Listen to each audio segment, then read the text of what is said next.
안녕하세요. 오늘도 사연살롱을 찾아주셔서 감사합니다. 저는 서울에 사는 30대 초반의 여성이에요. 저는 얼마 전 오래 알고 지낸 사람과 결혼을 했다가 1년도 살지 못하고 정리를 했어요. 결혼 생활 내내 참 힘들다는 생각만 들었고 후회가 많았거든요. 오래 알고 지냈는데 어떤 사람인지 그리고 어떤 집안인지 몰랐냐고 하실지 모르겠어요. 맞아요. 저는 겉모습만 알고 있었어요. 그 사람들의 진짜 모습을 점점 알게 되며 한마디로 현타가 온 건데요. 지금부터 차근차근 제가 겪은 일을 이야기해 볼게요. 남편과 저는 같은 대학에 같은 동아리에 있었어요. 학교 다닐 때는 친한 동아리 친구 정도였어요. 졸업하고 제가 잠깐 해외에 연수를 다녀오는 동안에도 다른 친구들과 함께 연락을 주고받았었고요. 그러다가 사귀게 된 건 남편이 취직을 하고 몇 달 지나서부터였어요.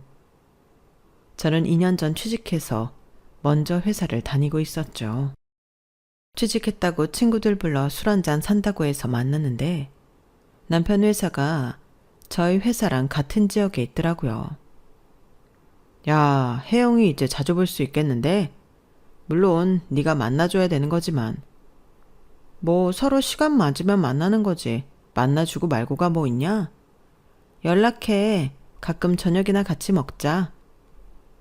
워낙 오랜 친구 느낌이라 편하게 만나 같이 영화도 보고 전시회도 보고 그렇게 놀다가 사귀게 되었어요. 동아리 친구들은 저희가 결국 사귀게 될 줄 알았다나요? 아무튼 대학 때 술 마시고 늦게 서로의 집에도 가본 사이라서 양쪽 부모님도 반대는 안 하셨어요. 사귈 수도 있지. 그런 분위기였던 것 같아요. 그러다가 결혼을 약속하고 정식으로 인사드리러 가려니까 긴장이 되더라고요. 사실 저희 남편 집안은 저희 집보다 잘 살지는 않았어요. 저희 집은 감사하게도 할아버지한테 받은 유산도 좀 넉넉했고 아빠가 대기업 임원이어서 저는 큰 부족함을 모르고 살았어요. 남편 집은 그냥 편벙했고요. 원래 서로 집안 사정을 어느 정도 알고 있었기 때문에 결혼 진행하는 데에 큰 문제가 되지는 않았어요. 아무튼 저는 긴장을 하고 인사를 하러 갔지만 시어머니는 그전하고 다름없이 저를 대해주셨어요. 시누이는 약간 까탈을 부리기는 했죠. 이제 나한테 깍듯하게 형님이라고 불러야 돼. 전처럼 편하게 언니 하지도 말고. 혜영이 너 가끔 나한테 반말 섞어서 말하고 그랬지? 이제 그런 것도 안 되는 거야. 안수가, 네가 시어머니니? 내가 시어머니야. 네가 시어머니 노릇한다. 엄마, 이런 건 처음부터 확실하게 해둬야 나중에 감정 안 상하는 거야. 집안 서열 문제는 똑바로 해야지. 아우, 얘도 내 딸이지만 별나다 정말. 아직 결혼한 것도 아닌데 말이야. 내가 결혼해보니까 이렇게 하는 게 낫겠더라고. 혜영이 너 기분 나쁜 거 아니지? 저는 괜찮아요, 언니. 아니, 형님. 말씀대로 호칭이나 서열은 확실하게 해야 나중에 서로 기분 상하지 않는 거 맞는 것 같아요. 지금부터 형님이라고 부를게요. 우리 혜영이가 이렇게 이해심도 많고 대인배라니까. 누나랑은 좀 다르지? 하유, 발서부터 우리 혜영이 이러면서 편드니? 그래, 남편이 마누라 편 좀 들어줘야지. 그래야 여자는 든든하더라. 시누이는 입을 삐죽대며 곱게 저를 흐겨보며 말했어요. 저는 남편이 저를 축혀 세워주는 것 같아 은근 고맙기까지 했고요. 그런데요, 저한테 이해심 많다 대인배다 하는 게 전부 밑밥이었더라고요. 어떤 일인지는 조금만 더 들어보시면 나을 거예요. 누구나 그렇겠지만 저희 역시 결혼 준비하며 가장 고민했던 건 집 문제였어요. 다른 건 크게 걸리는 게 없었고 혼수나 살림도 남편이 모아놓은 돈을 기준으로 그 수준에 맞춰서 하기로 했거든요. 친정 부모님은 하나뿐인 딸 시집 보내면서 마음대로 해주지 못하고 많이 받지도 못한다고 좀 섭섭하다고 말씀은 하셨어요. 하지만 애초에 저희끼리 알아서 하기로 했던 거라 이해해 주셨어요. 집 문제는 남편이 모아놓은 돈이 많지 않아서 저희 직장하고 너무 먼 데에 얻어야 하는 게 문제였어요. 거기서 좀 부딪혔죠. 혜영아, 아무래도 신혼집은 우리 본가 쪽에 얻는 게 좋을 것 같아. 거기가 집값이 그나마 싼 동네잖아. 우리 집에서 버스로 한 10분 정도 가면 되는 데에 아파트 단지 있거든. 거기 신혼부부들 제법 살더라고. 다 좋은데 그러면 우리 출퇴근하는데 무려 3시간 반이야. 길 막히면 더 걸릴 수도 있어. 어쩌다 나가는 거면 모르지만 일주일에 최소 5번은 왔다 갔다 해야 되는데 길에서 지친다고. 근데 우리가 돈이 안 되잖아. 우리 집은 보태줄 형편도 안 되고. 남편 집은 시아버지가 10여 년 전 돌아가셨는데 그때부터 조금씩 더 상황이 안 좋아졌다고 했어요. 물론 시어머니 연금도 나오고 집이 있어서 궁한 건 아니었지만 여유가 있는 건 아니라는 거죠. 거기서 처음으로 막막함을 느꼈어요. 제가 집 문제로 며칠씩 고민을 하자 결국 아빠가 집을 해주겠다고 하셨어요. 네 오빠 해주려고 했던 집인데 걔는 뭐 외국에서 올 생각을 안 하고 있잖냐. 오더라도 앞으로 10년은 더 있다 오겠다고 하니까 네가 부담 갖지 말고 받았으면 좋겠다. 대신 집 명의는 너 단독으로 하고. 아빠 말대로 하자 혜영아. 나 하나밖에 없는 딸 결혼시키면서 돈 부족하다고 집도 제대로 장만 못하는 거 보고 있으라는 거니? 돈이 없으면 몰라도 있는데 보고만 있는 것도 못할 짓이다. 너 그것도 불효야. 결국 저는 엄마 아빠가 강하게 밀어붙이는 통에 집을 받기로 했어요. 남편은 미안하다고는 하면서 표정이 아주 밝아지더군요. 그럴 수밖에요. 엄청 오래 걸려서 출퇴근할 뻔했는데 자가용으로 30분이면 가는 거리에 집을 얻었으니까요. 남편은 시어머니와 함께 자기가 한 몫의 신혼가구를 산다고 했어요. 저희가 집을 해준 만큼 좋은 걸로 하겠다고 했죠. 저는 그 말을 믿고 부엌용품하고 식기 같은 것만 신경 썼어요. 그런데 신혼가구들이 어째다 생활감이 있는 거였어요. 뭔가 이상해서 꼼꼼하게 살펴보니까 소파 다리에는 오래된 흠집이 있었고 침대 프레임도 약간 삐걱거리더라고요. 아무래도 의심스러워서 남편한테 이거 혹시 중고거래로 산 거냐고 물어봤더니 남편은 아주 아무렇지도 않게 그렇다고 하는 거였어요. 이 가구들이 전부 유럽산이야. 침대 프레임은 프랑스 거고 소파랑 탁자, 장식장은 스페인산이라고. 내가 생각해봤는데 아무리 새 거여도 우리나라 거가 유럽산 따라가겠어? 남이 좀 썼던 거라도 수입이 낮겠더라고. 내가 정말 좋은 가구를 하고 싶다니까 엄마가 알아봐 주신 거야. 나는 생각이 좀 다른데? 아무리 외국 거가 좋다고 해도 남이 쓰던 중고로 신혼생활을 시작한다고? 차라리 국산 새 제품으로 하는 게 낫다고 봐. 이거 물릴 수는 없는 거야? 물린다고? 그거 찾는다고 엄마 꽤나 신경 쓰셨는데 그것도 좀 아니지 않나? 네가 정 마음에 안 들면 우리 엄마랑 누나한테는 말하지 말고 알아서 바꾸든지 해. 나 엄마 마음 상하게 하고 싶지 않아. 마음이 상한 건 진수 너 아니야? 네가 기분 나쁜 것 같은데? 당연하지 않아? 나도 생각해서 고른 건데 네가 무조건 중고라고 안 좋아하잖아. 남이 쓰던 걸로 신혼생활하면 안 된다는 법이라도 있나? 남이 쓰던 건 나쁘다는 생각도 편견이야. 처음으로 이 남자랑은 말이 안 통하는구나 라는 생각이 들었어요. 그때 멈췄어야 했어요. 하지만 저는 생각이 다를 수 있다고만 여기고 묵묵히 하나하나 제 손으로 가구들을 바꿨어요. 남편은 그걸 가지고 뭐라고 하지는 않더군요. 다만 나중에 자기 엄마나 누나가 저희 집에 왔을 때 설명만 잘해달라고 하더라고요. 왜 거기에 누나까지 들어가냐고 하니까 그 아이디어를 처음 낸 게 누나라는 거예요. 네, 이 모든 일의 발단은 바로 그 시누이 때문이었어요. 그러니 제가 시누이를 좋게 생각하겠어요. 남의 신혼 살림을 중고로 사라고 코치했잖아요. 그럼에도 저는 결혼식 준비할 때나 결혼식 당일이나 티내지 않고 잘했어요. 가구를 바꾸게 된 것도 잘 설명했고요. 친구들도 남이 쓰던 걸로 하지 말다고 하더라. 뭐 그런 식으로 핑계를 좀 댔죠. 시누이는 썩 기분 좋게 받아들이지는 못했지만 당사자가 싫다고 하니 별 수 없다고만 하더라고요. 그렇게 결혼식을 무난히 마치고 약 일주일간의 신혼여행을 다녀왔어요. 그런데 돌아오는 비행기 안에서 남편이 생각지도 못한 말을 하는 거였어요. 있지, 우리 조카 하빈이 있잖아. 걔가 지금 자기 아빠랑 있는 거 알지? 매영이 누나하고 사이가 안 좋아서 별거 중이잖아. 근데 하빈이가 아파서 병원에 입원했대.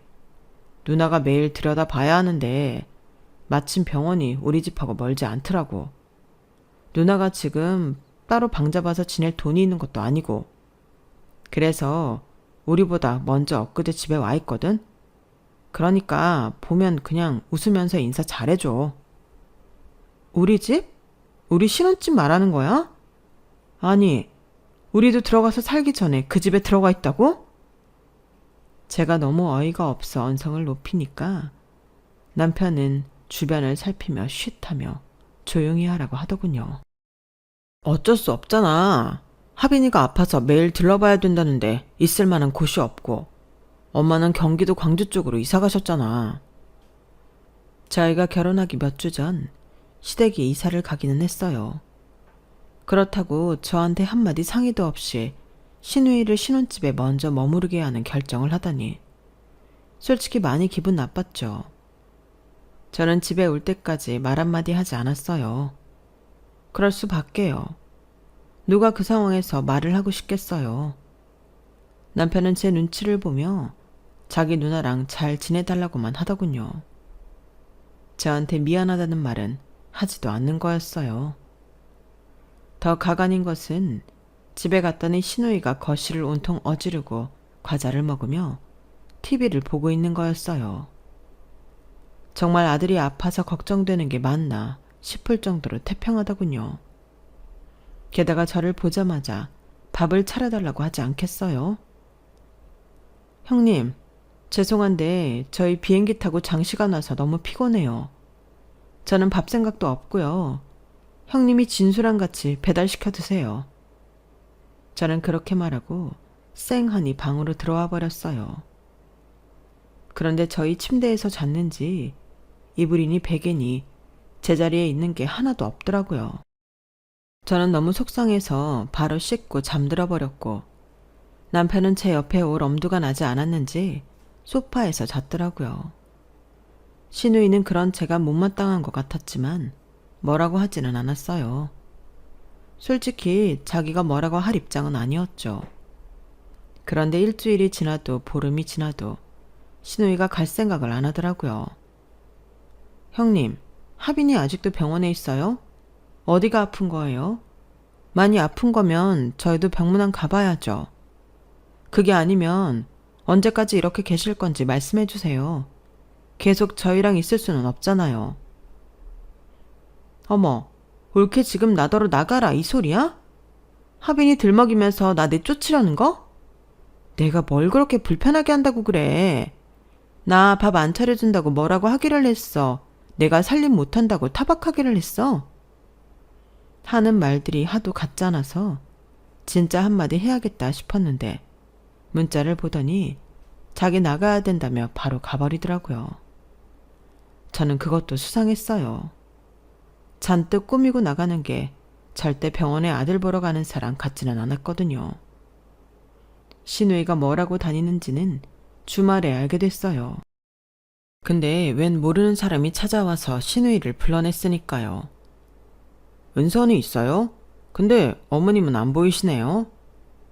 어머님이라면 저희 시어머니 말씀하시는 건가요?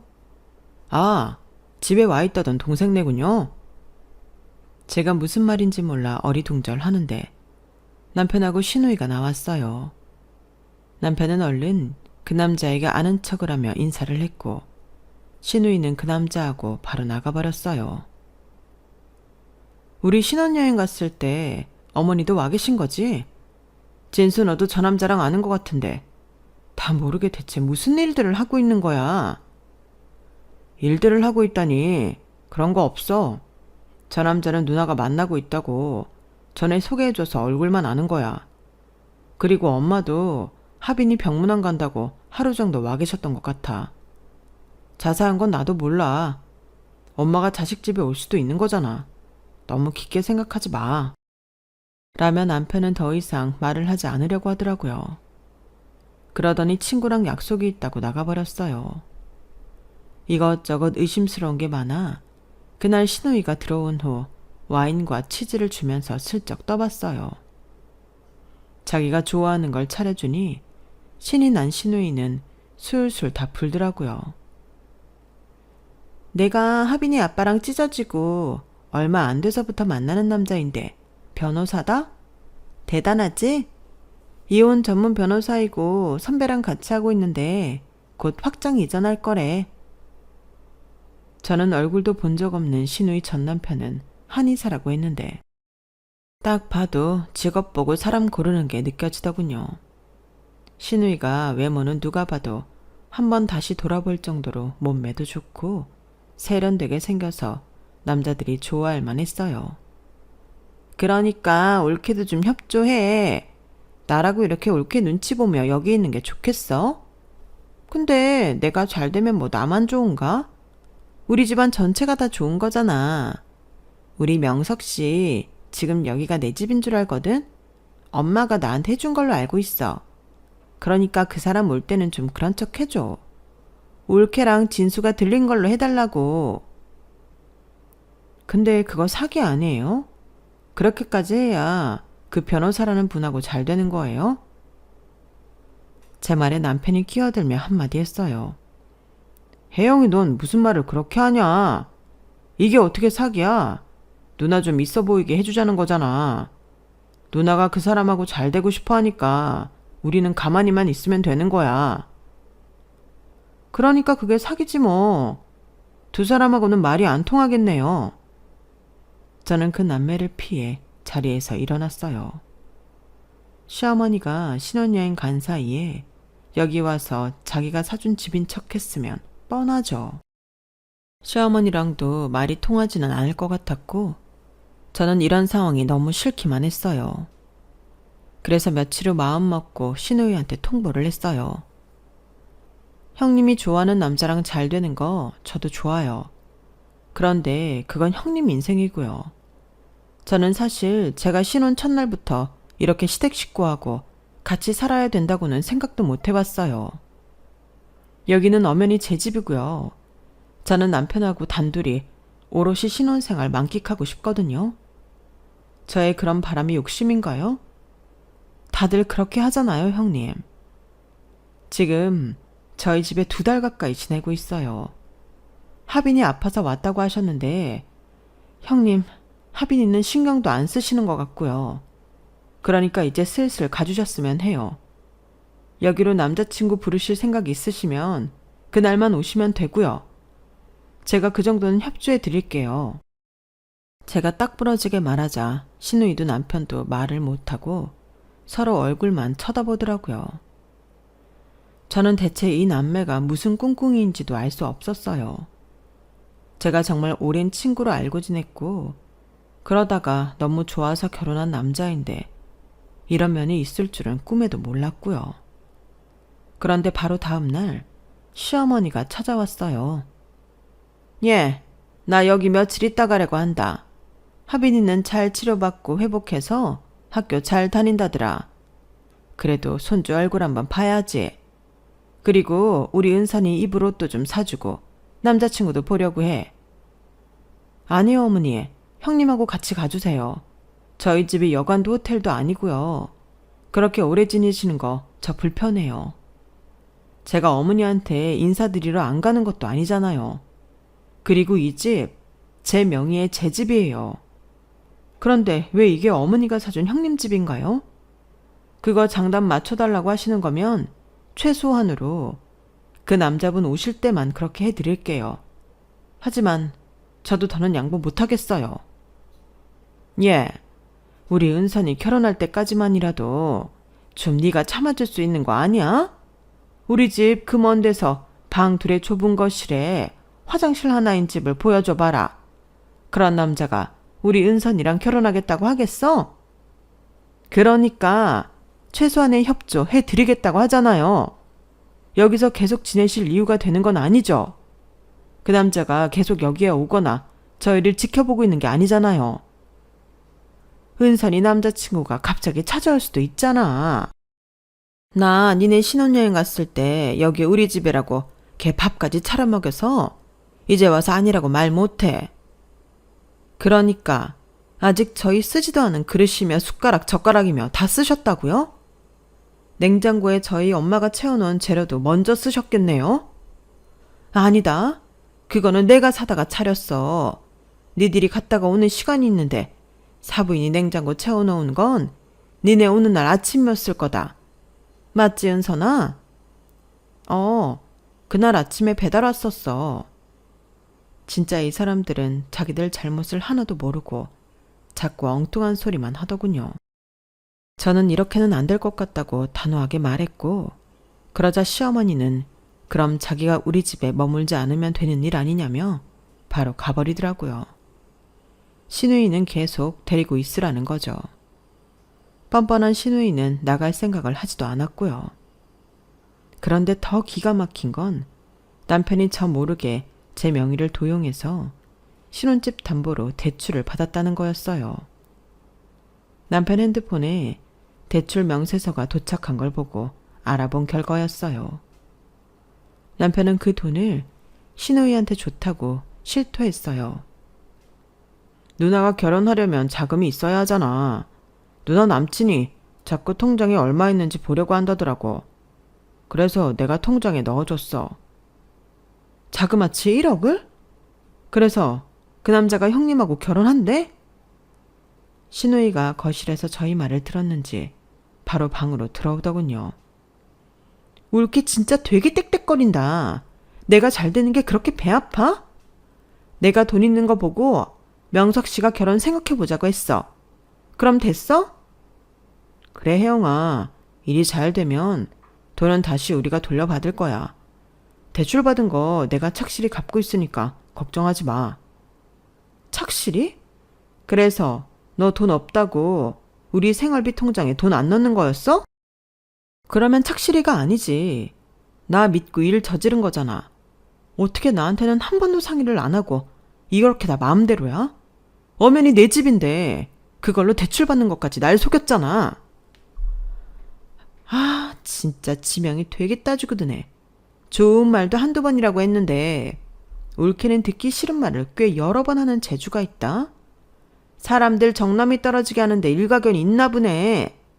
나 결혼하고 나서 그딴 말 짓거린 거 후회나 하지 마. 내가 우리 진순이 챙겨도 옳게는 단 하나도 안 챙길 거니까. 제가 그러면 뭐 무서워할 줄 알았나 보죠. 무슨 시댁떡 바라면서 결혼한 것도 아닌데 지가 나를 어떻게 할 거라는 둥 고리타분한 협박을 하는 게 더 우스웠어요. 시누이 남친은 자기가 변호사니까 결혼하려면 집은 해와야 한다는 식으로 계속 말했나 보더라고요. 자기네 부모님이 그걸 원한다고요. 집 해줄 형편만 되면 다른 건 크게 따지지 않는다고 하니 시누이가 그 말에 눈이 뒤집어진 거였어요. 거기에 시어머니 그리고 남편까지 장단을 맞추고 있는 거였고 저는 본의 아니게 휘말려들어서 이런 피해를 보고 있는 중이었네요. 서울 강남하고 멀지 않은 데에 자기 아파트를 갖고 있고 돈도 있는 행세를 해서 일단 결혼부터 하고 보겠다는 속셈인 거였죠. 그런데 보니까 신우이가 그 돈 1억을 그대로 갖고 있는 게 아니라 2천만 원을 썼더라고요. 남친한테 선물을 해줬다나요? 저는 그 말에 완전 열이 받아서 다 당장 관두고 이 집에서도 나가라고 했어요. 그러자 신우이가 완전 발끈하더라고요. 올게 진짜 못됐다. 아주 나가라는 말이 입에 붙었구나. 무슨 가족이 이래? 명석 씨 나랑 결혼할 것 같아. 그러니까 올케가 싫어도 좀 참아야겠어. 그래 혜영아, 너 너무 야박하게 구는 것 같아. 우리 집에 왜 그래? 네가 좀 가진 게 많다고 이런 식으로 해야겠어? 누나 곧 결혼한다잖아. 결혼하겠다고 정확히 말했어? 그랬냐고. 생각해 본다고 했다잖아. 그 정도면 게임 끝이지. 남자는 자기가 좋아하지 않는 여자 안 만나. 그리고 2천만 원? 걱정하지 마. 결혼만 하면 명석이 형 돈으로 다 갚게 될 텐데 뭘 그걸 갖고 그렇게 파르르 떠냐. 그 순간 제가 사람을 잘못 봐도 단단히 잘못 봤구나 싶었어요.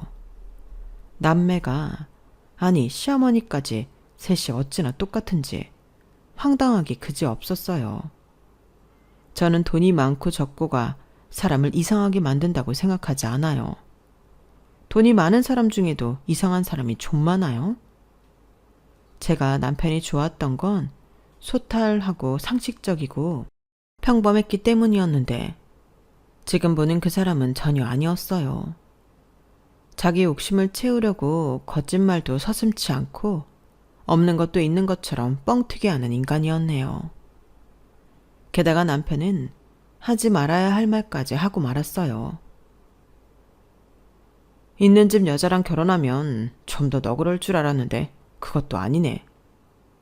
이 사람은 다 속내가 있어서 나랑 결혼하자고 한 거였구나. 그 생각이 드니 더는 안 참을 수가 없었어요. 저는 안 나가면 경비원, 아니 경찰까지 부르겠다고 악을 썼고 남편과 신우짐을 현관 밖으로 막 집어 던졌어요. 제가 난리를 치니 두 사람은 어쩔 수 없이 밖으로 나갔고요. 그런데 한 30분도 안 돼서 신우이가 현관 비밀번호를 열고 들어오는 거였어요. 내일 명석씨 올 것 같은데 갈 데도 없고 나는 여기 있을래. 진수는 친구네로 갔는데 너무 그러지 마. 나는 여기 있어야겠어. 우리 엄마 나 명석씨랑 결혼한 것만 바라고 나한테 새 차도 뽑아주셨어. 벤츠에서 제일 잘 나가는 걸로. 나 그거 명석씨 줬단 말이야. 그래서 나랑 결혼도 더 생각하는 것 같아. 우리가 왜 경기도 광주에서 더 외딴 곳까지 들어가는 대로 이사를 갔겠어? 엄마가 차 때문에 돈 빼느라 그런 거야. 저희 결혼할 때 친정에서 다 해주는 걸 보면서 입 싹 닫고 한마디 안 하더니 신우이 변호사 남편 얻어야 된다니까 집까지 빼서 돈 마련해 외제차 샀다는 거죠. 그런데 그날 시어머니는 저한테 전화를 해서 더 말 같지도 않은 소리만 했어요. 남편이 제가 대출받은 거며 신우이가 그 돈을 쓴 걸 다 알았다고 말했나 보더라고요. 그래서 자기 쫓겨났다고요. 얘, 니네 돈도 많으면서 그깟 2천만 원 갖고 뭘 그러냐? 우리 은선이가 그 돈 어떻게 할까봐 너 그러니?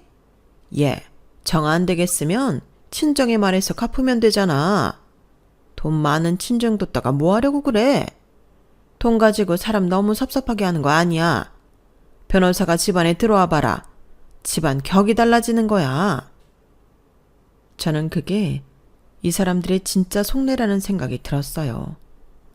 이런 식으로 어물쩍 뭉개면 결국 저와 제 친정이 다 수습할 거라는 거죠. 저는 제가 덤태기 쓸 생각이 눈꼽만큼도 없었기 때문에 이 결혼에 대해 심각하게 고민하기 시작했어요. 그 결론은 결국 이혼이었어요. 이렇게 살 수는 없었어요. 신혼 초부터 산산조각난 제 생활하며 제가 쓰지도 않은 돈 때문에 고민해야 된다는 게 말도 안 되니까요. 저는 남편한테 전화를 해서 너랑 못 살겠으니 이혼해야겠다고 말했고 신우이가 버티고 나가지 않는 게 꼴보기 싫어서 일단 집에서 나와버렸어요. 제가 신혼 첫날 있었던 일부터 지금까지 모든 걸 말씀드리자 부모님은 안 될 일은 빠르게 정리하는 게 낫다며 바로 이혼 변호사를 알아보라고 했어요. 저는 신우이의 남친이 이혼 변호사라는 게 갑자기 웃음이 나더라고요. 뭐 이런 조화가 다 있나 싶었죠. 저는 일단 신혼집이 있는 동네 부동산을 검색해서 집부터 내놓았어요. 그 집 가지고 또 무슨 장난을 칠지 모르니까요. 그리고 신우이 남친이 정말 어떤 생각인지 너무 궁금해서 제 이혼 변호사를 만나고 오는 길에 그 사무실에 가봤어요. 그쪽이 이혼 변호사들이 많은 데라 멀지 않은 곳에 사무실이 있다더라고요. 제가 간 로펌처럼 사람이 많지도 않고 빠릿빠릿하게 일을 하는 모습도 없었어요. 그래도 상담을 온 사람들이 몇 보이더라고요. 신우이 남친은 한 10분쯤 있다가 사무실에서 손님하고 같이 나왔어요. 저를 보더니 알아보고는 무슨 일이냐고 하더라고요. 그래서 제가 신우이랑 언제 결혼할 건지 물어봤더니 잠시 머뭇대다가 입을 열었어요. 아, 그게 은선이한테 생각해 본다고 말은 했는데 구체적으로 결혼을 할지는 솔직히 말할게요. 뭐 은선이가 자꾸 매달려서 집이 있어야 한다, 돈이 있어야 한다 그렇게 말한 거였어요. 근데 저 자신이 결혼에 딱히 긍정적이지 않고요. 제가 맨날 보는 게 이런 거잖아요. 결혼에 환상도 없어요. 그럼 벤츠 왜 받으셨어요? 왜 희망을 줘서 저까지 피곤하게 만들고요?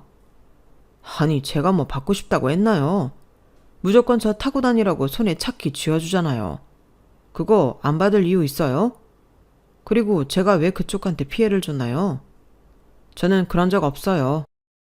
저는 긴 말하지 않을 테니 그 아파트 명의가 누구 거인지나 알아보라고 하고 나왔어요. 끼리끼리 만난다더니 어쩜 신우이는 그렇게 자기처럼 이기적인 남자를 만났나 모르겠더군요. 그러면서 저도 어쩌면 남편 같은 구석이 있어서 그런 사람을 만났나 하고 저 자신을 되돌아보게 되더라고요. 입술을 깨물 정도로 후회가 되고 제가 바보 같다는 생각만 들었어요. 다음날 제 물건을 다 빼려고 신혼집에 갔더니 신우이는 남친하고 전화로 싸우고 있더라고요. 보니까 헤어지자는 말을 하는 것 같았어요. 신우이는 이제 와서 왜 헤어지자고 하냐며 자기가 여기에 들인 게 얼마인 줄이나 아냐고 소리를 지르더라고요. 그러더니 남친이 하는 말을 듣고 얼굴이 굳어졌어요. 제가 짐을 챙겨 나오자 바로 저한테 따지더라고요. 이 집 올케 거라고 말했어? 명석 씨한테 말했냐고? 아니요. 혹시 그 사람이 제가 말했다고 해요? 그래요? 아니, 그건 아니고 명의를 알아봤다는데 그런 거 알아보라고 한 거 아니지?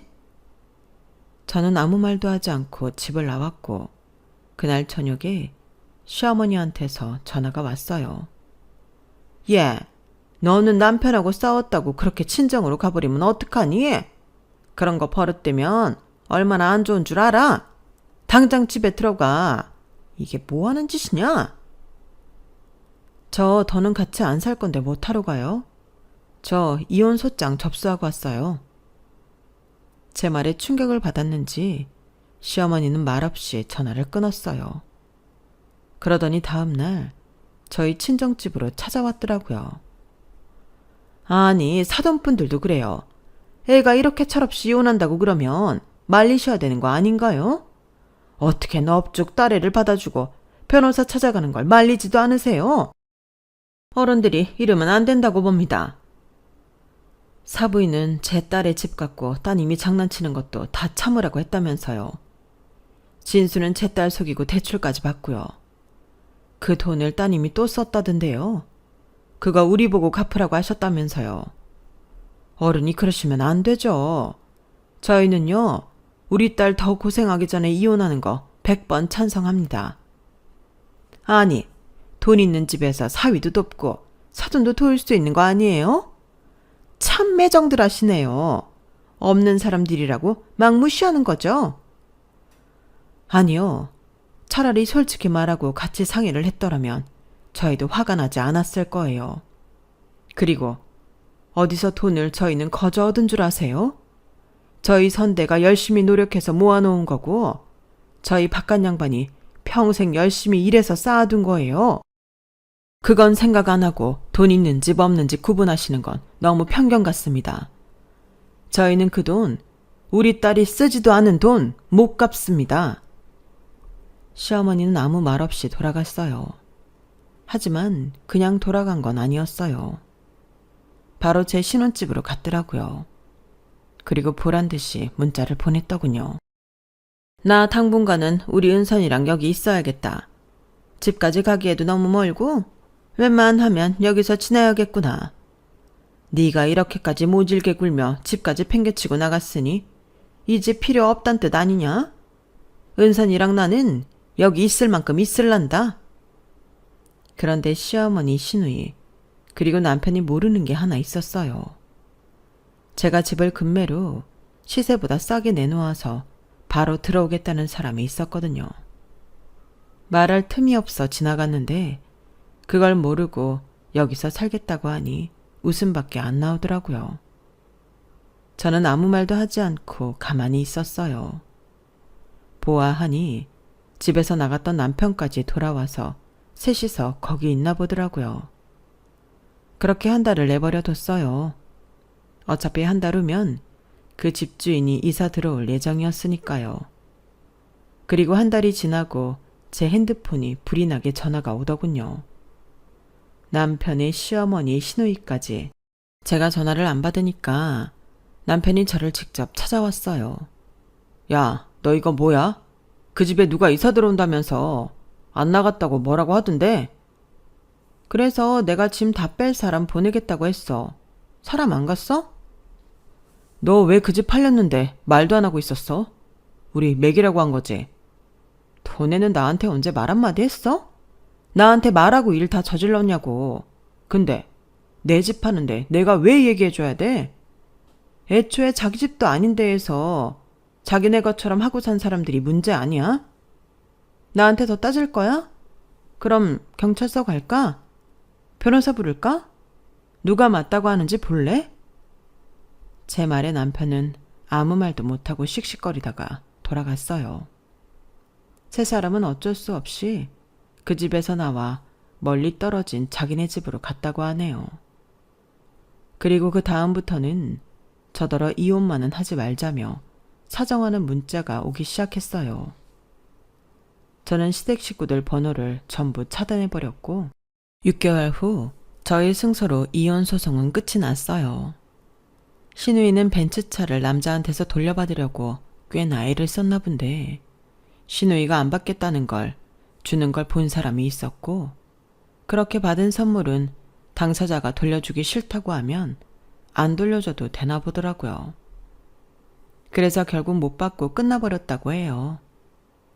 남편은 대출금을 갚느라 오지게 고생하고 있다고 하던데 저랑은 이미 끝난 일이라 신경 끄고 살아요.